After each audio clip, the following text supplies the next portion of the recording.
എറണാകുളം വൈപ്പിനിൽ നിയന്ത്രണം വിട്ട കാർ ഇടിച്ചു വഴിയാത്രക്കാരിക്ക് ദാരുണാന്ത്യം. നായരമ്പലം സ്വദേശിനി സിമിയാണ് മരിച്ചത്.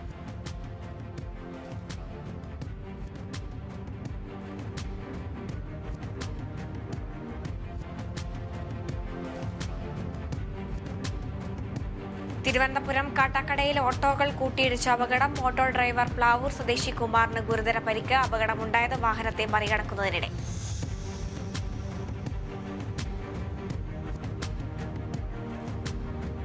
പ്രശസ്ത സാഹിത്യകാരൻ BR പ്രസാദിന്റെ 2ാം ചരമവാർഷിക ദിനാചരണവും അനുസ്മരണ സമ്മേളനവും സംഘടിപ്പിച്ചു.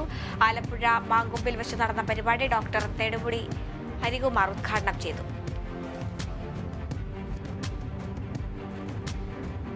തൃശൂർ സെന്റ് മേരീസ് ഫെറോന പള്ളിയിൽ സെബാസ്റ്റ്യനോസ് സഹോദരയുടെ തിരുനാളിന് കൊടിയേറി. Family apostolate director father Denny Thanikkal കൊടിയേറ്റി.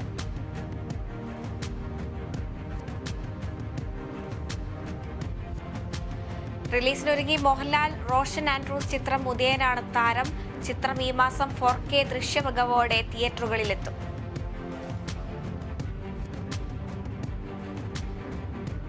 Thrissur പാടൂരിൽ തണലാണ് കുടുംബം ക്യാമ്പയിന്റെ ഭാഗമായി കുടുംബ സംഗമം സംഘടിപ്പിച്ചു. മദ്രസ അധ്യാപകർ, വിദ്യാർത്ഥികൾ, രക്ഷിതാക്കൾ എന്നിവർ പരിപാടിയിൽ പങ്കെടുത്തു.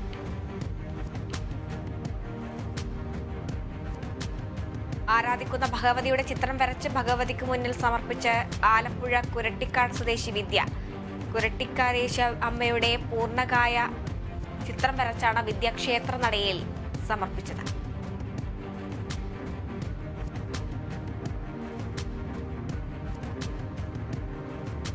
അധ്യാപക സർവീസ് സംഘടനാ സമരസമിതിയുടെ നേതൃത്വത്തിൽ സൂചനാ പണിമുടക്ക് നടന്നു.